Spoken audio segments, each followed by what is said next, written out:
Si nous sommes là aujourd'hui, à travers les images que vous voyez, à travers le sitting que nous organisons aujourd'hui, c'est juste parce que nous sommes à la recherche de la cohésion nationale en République démocratique du Congo. C'est puisque nous avons besoin de la paix, nous avons besoin d'un dialogue intercongolais.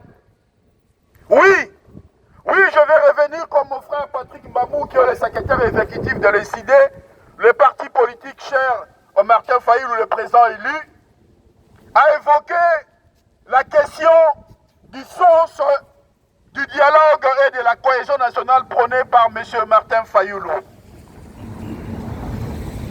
Chers citoyens du monde, aujourd'hui, tout le monde, ou le peuple français en ce moment, vient juste à peine d'avoir un gouvernement. Un gouvernement, nous savons tous comment ce gouvernement a eu du mal à se mettre en place. Il y a un débat essentiel aujourd'hui qui est porté sur l'immigration. Tout le monde cherche des solutions. Tout le monde a sa réponse à cette question aujourd'hui qui dérange plus d'un. Parce qu'il y a trop d'immigrés, parce qu'il y a trop ceci, parce qu'il y a trop de là, parce qu'il y a la sécurité sociale derrière. Oui, nous sommes, au regard de ce que nous représentons, un pays. Au regard de ce que vous voyez, la République démocratique du Congo. Un pays aujourd'hui qui souffre.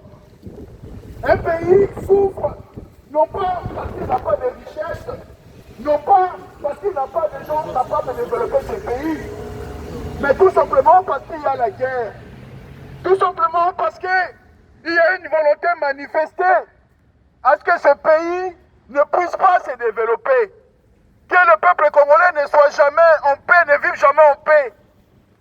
Les images que vous voyez, sont les images du quotidien en République démocratique du Congo. Les atrocités dont vit le peuple congolais dans son ensemble. Ces images, les images que vous voyez, il y en a pas mal. Où on décapite les femmes, les enfants, on viole, on tue. Tout simplement parce que il y a certaines multinationales qui veulent exploiter les minéraux, les richesses, le coltan, qui sert aujourd'hui à ce que vous puissiez avoir des iPhones. Le cobalt qui sert à ce que vous puissiez avoir le véhicule électrique et consort.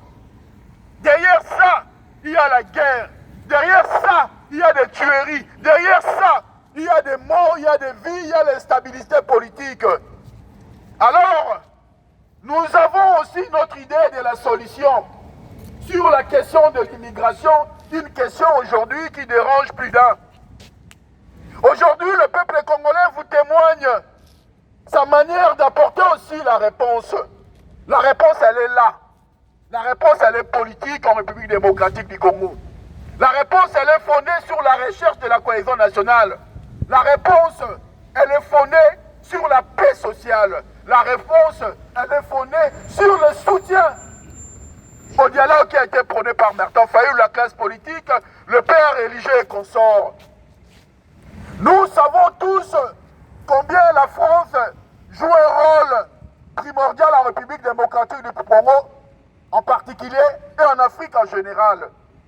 Nous avons des choses en commun que nous partageons avec la France, notamment les Français, la francophonie, la culture. Beaucoup sont ici parmi nous qui parlent français, qui intervenant, n'ont pas été à l'école en France. Ils ont appris le français au Congo. Alors il y a des choses où on partage avec la France. La France a toujours été présente au Congo. La France a toujours été l'ami du Congo. Et raison pour laquelle, en tout cas les Congolais de la diaspora, et pour une première, en tout cas du moins ce qui concerne la diaspora, s'organisent pour appeler la France officiellement à ce qu'il puisse soutenir la République démocratique du Congo dans sa volonté de recherche de solutions politiques, dans sa recherche de la cohésion nationale, de la paix sociale, dans sa recherche du dialogue. Chers citoyens, peuple français, vous qui êtes là, vous êtes forcément des fonctionnaires de l'État, où certains ont une carrière diplomatique, ont pu voyager en République démocratique du Congo, qui du moins connaissent la géostratégique